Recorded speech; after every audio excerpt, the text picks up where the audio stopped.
Hi, this is Jay again, and welcome back to the channels. Today we're going to look at a teardown, and this is in real estate lingo what we talk about a small house or an old house, something that's really falling apart now.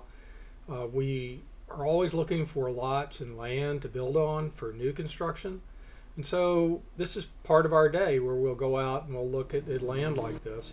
And so here I am out in Fairfax County, and we're looking at this lot today. It does have a structure on it. We've been warned not to enter the structure because it's falling apart, and we can see this in pretty bad shape just from looking here. We're on a country road out here, but we do have public utilities, so we've done some research before we come out, pulled some of the county records. You can see here the roof is falling apart, and that's one of the key points. They actually have a little trail cam here to watch the house, but when the roof starts falling apart, the house is pretty much done for, and I know that seems really simple.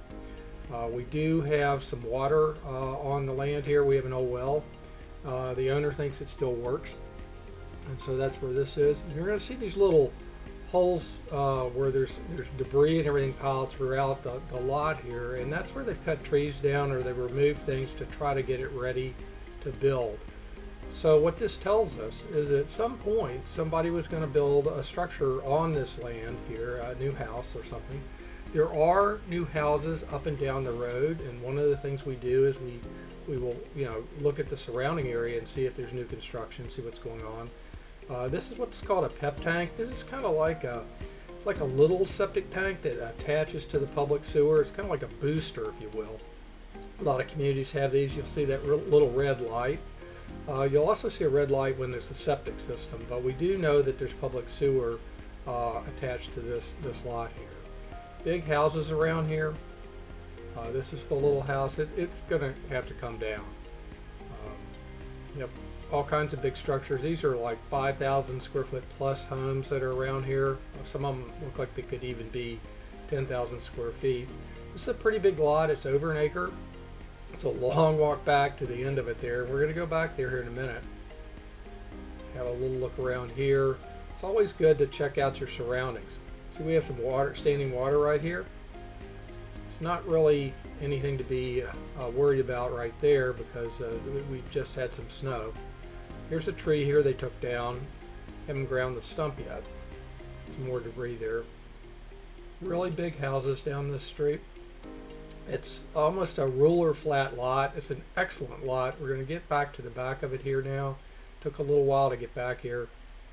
Alright, so there's a stand of trees that are right back here at the end, and it's kind of hard to see where the property line is. Sometimes you can sight by looking at the surrounding homes and seeing, like the guy next door here, he's got a fence, and he's run that pretty much right down the property line, so that helps being able to just visualize where things are. But this is a big lot. It goes back in here some more.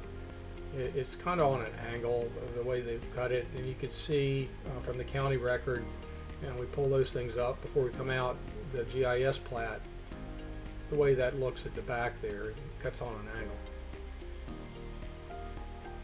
It's really not a lot of work that's going to be necessary to prepare this land. We call that, site preparation.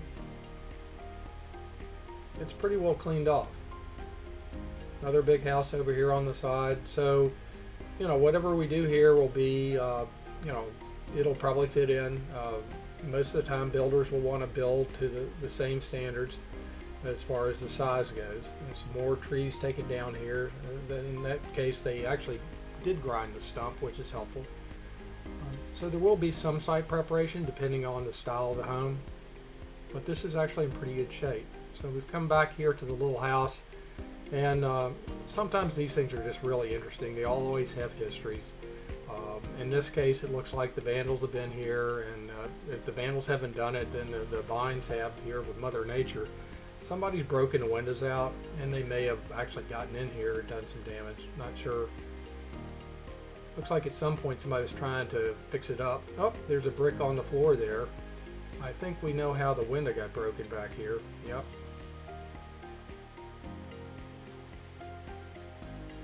So take a look inside there. We're not going to go inside. Come back around the front here. This has been actually a pretty easy viewing to see what's going on. It's an excellent lot. It won't be any trouble at all to get it ready. And you've got all these weeds and vines, and Mother Nature is really taking this structure back. This is what happens. It's only been a few years here since there was somebody living in there. It was a rental property, I think, at one point. Oh, and got a little bird's nest there, or a nest for somebody. And the power company has taken the meter, so there's no power in the house. And of course they've shut the water off too, so it doesn't freeze. You got the back here with the trail cam and the gas pipeline. Come out here to the street. You want to look around and see what the frontage is like, see if there's any drainage issues. They put a little culvert in here. Looks like everybody's kind of done that down the street, so that's not going to be too much of a problem. This is all part of the permitting process before we build. I'm going to come down here to the end and up, and here's how we can tell that there is public sewer. They've already marked that there. So this is really set up for construction, and it wouldn't be hard at all to get started here. Thanks again. If I can help you with a lot, or if you have a lot you'd like to sell to us, please give me a call.